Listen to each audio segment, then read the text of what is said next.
assalamu alaikum wa rahmatullahi wa barakatuh. 자, 이번 시간에는 제11장 성품의 장에 관해서 알아보도록 하겠습니다. 새내기 무슬림을 위한 지침서 제11장은 성품에 관해서 다루고 있는데요. 이슬람에서 바라보는 성품의 중요성, 그리고 그 성품을 어떻게 생활 속에 실천하느냐에 관해서 다루고 있습니다. 실제로 이슬람은 훌륭한 성품을 아주 중요시하게 여기고 있습니다. 그래서 하디스, 즉 무함마드의 언행록에 따르면은 내가 사도로서 보내진 이유는 오직 훌륭한 성품을 완성하기 위해서라, 이렇게 전하고 있습니다. 그래서 물론 하나님의 사도께서 보내주신 가장 큰 이유는 하나님이 존재함을 사람들에게 알리고 사람들이 그분만을 경배하기 위해서이지만, 그것만큼이나 중요한 것은 그렇게 하나님에 대한 믿음을 가짐으로써 훌륭한 성품을 사람들에게 갖출 수 있도록 도와주는 것이라고 했습니다. 그만큼 성품은 아주 중요하고요. 지금 저희는 페이지 222페이지의 내용을 읽고 있습니다. 그리고 예언자께서 질문을 받으셨을 때 믿는 자들 중에 가장 뛰어난 자는 누구냐라고 했을 때 성품이 가장 뛰어난 자다, 그렇게 답변을 했다고 합니다. 믿음과 성품이 곧바로 연결될 수 있는 그런 대목인 것이죠. 또 다른 하디스에 의하면은 심판의 날 저희는 행위 저울이 저희들 앞에 대령이 되는데요. 그 행위 저울에는 한쪽 저울에는 선행이 놓이고 한쪽 저울에는 악행이 놓이게 됩니다.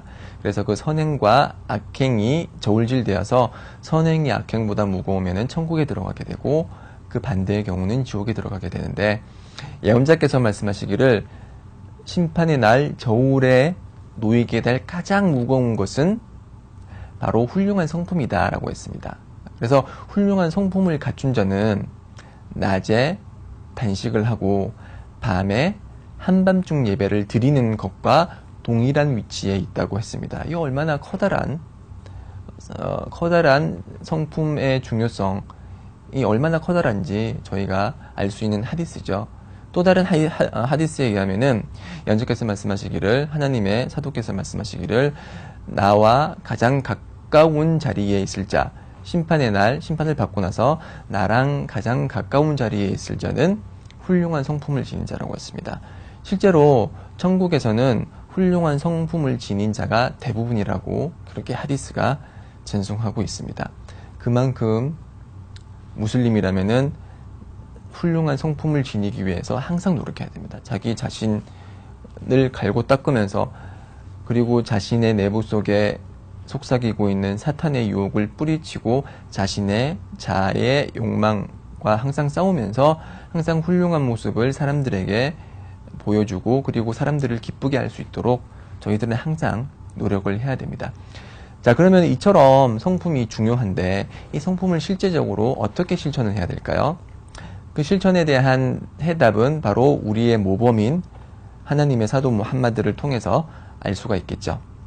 자, 우선 이제 가장 먼저 저희들과 항상 함께 있는 배우자, 가족들에게 어떻게 훌륭한 성품을 보여야 되는지 알아보도록 하겠습니다. 페이지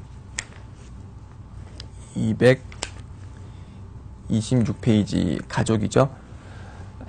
가족은 특히 이제 결혼을 했을 경우 배우자에 관한 하디스가 많이 전송이 되고 있는데요. 그래서 예언자께서 말씀하시기를, 그대들 중에 가장 훌륭한 자는 아내에게 훌륭히 대하는 자다라고 했습니다. 즉 그 말은 뭐냐면은 아내를 훌륭히 대하고, 그리고 그녀를 잘 이해하고 그녀의 감정에 맞추어서 말의 수위를 조절하고, 기쁠 때 함께 기뻐하고 슬플 때 함께 슬퍼하고, 그러한 훌륭한 관계를 유지하는 것이 가장 훌륭한 신앙을 지닌 자의 모습 중에 하나라는 것이죠. 자, 그래서 어떤 무슬림은 좋은 남편이라고 하면은 그러니까 경제적 부양을 잘 하고 그런 기계적인 그런 관계 유지만 잘 하면은 그것이 훌륭하다고 생각을 할지 모르겠지만은 우리가 예언자의 전기를 통해서 쭉 살펴보면은 예언자의 모습은 로맨티스트였습니다. 아내에게 아주 훌륭하게 잘 대했는데요.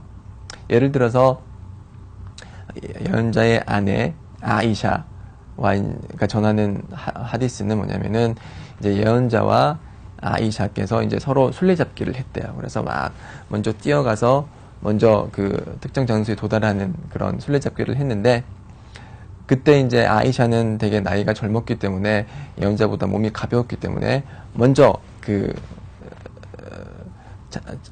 자리에 도달을 해서 내가 이겼다 이렇게 얘기를 했다고 해요. 그리고 나서 이제 시간이 지나고 나서 이제 아이샤도 이제 나이가 들고 몸이 무거워지고 그랬는데 그때도 한 번 더 술래잡기를 했대요. 그래서 술래잡기를 딱 했는데 이번에는 예언자께서 이기셨죠. 그래서 그분께서 농담으로 아이샤에게 이것이 바로 내가 예전에 졌던 것에 대한 응징이다 이런 식으로 얘기를 했다고 해요. 자, 살펴보세요. 나이가 적었을 때, 아이샤가 나이가 적었을 때도 술래잡기를 했고, 나이가 많았을 때도 술래잡기를 했다는 것이죠. 그래서 결혼 초기나 결혼 후기나 술래잡기라는 이런 놀이를 통해서 서로 유희를 즐기고 서로 기쁜 시간을 가졌다는 것을 알 수가 있겠죠. 네. 또 다른 예언자의 아내였던 서피야의 경우를 한번 볼까요? 서피야의 경우는 예언자께서 라마단 때 야티카스, 즉 성원 칩거를 했던 적이 있습니다. 성원 칩거라는 것은 라마단 마지막 10일 날 라일라툴 거드, 권능의 운명의 밤을 잡기 위해서 성원에 칩거하는 것인데 이제 원하면은 성원 칩거를 하다가 잠시 화장실에도 갈 수도 있고요. 아내를 잠깐 만나서 얘기하는 것도 허락이 됩니다. 그래서 그때 하나님을 경배하고 하나님을 떠올리고 그분만을 위해서 이제 꾸란을 읽고 예배를 드리고 그러다가 밖에 나가서 이제 잠시 얘기를 나눴던 분이 서피야죠. 네. 그러니까 좋은 무슬림은 경배 행위도 중요시하지만은 아내가 혼자서 외롭지 않도록 그리고 슬픔을 느끼지 않도록 나가서 이제 얘기하고 달래주는 그러한 모습도 보일 수 있다는 것입니다. 또 다른 하디스에 하면 이제 서피야가 낙타를 타야 되는데 낙타가 너무 크고 높으니까 낙타를 못 타는 걸 보시자 예언자께서 서피야한테 가셔서 무릎을 꿇었어요. 무릎을 꿇자 서피야는 그 무릎을 계단 삼아서 낙타 위에 올라탔다고 전하고 있습니다. 얼마나 로맨틱한가요? 무슬림이라면은 예언자의 이런 훌륭한 모범을 기초 삼아서 항상 아내에게 잘 대해야 됩니다.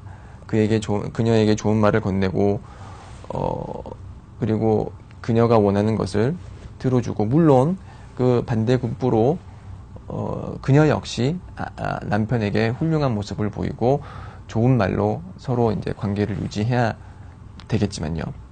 네. 이렇게 우리 가족, 특히 아내에 대해서 이제 극진한 대접을 했던 것이 바로 우리의 모범인 하나님의 사도 무함마드였습니다. 그리고 어린이들, 이제 아이들에게도 저희들이 훌륭한 성품을 보여야 되는데 예전에도 말씀드렸듯이 저희들이 어린이를 대하는 기본 원칙은 그들을 자비로움으로 대하는 것이고 이제 귀여운 그들을 보면은 이제 뽀뽀도 한번 해주고 사탕도 지어주고 이제 1,000원짜리 한 장도 지어주고 그러한 것이 이슬람에서는 적극 권장이 되죠. 그래서 그 메디나 주민들의 전통 중에 하나는 지금도 그 전통이 계속되고 있는데요. 항상 그 나이 많으신 분들은 이게 주머니 안에 사탕을 가지고 계세요. 그래서 예언자 성원에 앉아 있다가 애들이 지나가는 것을 보면 이렇게 사탕을 건네주는데 얼마나 훌륭한 모습인가요? 네.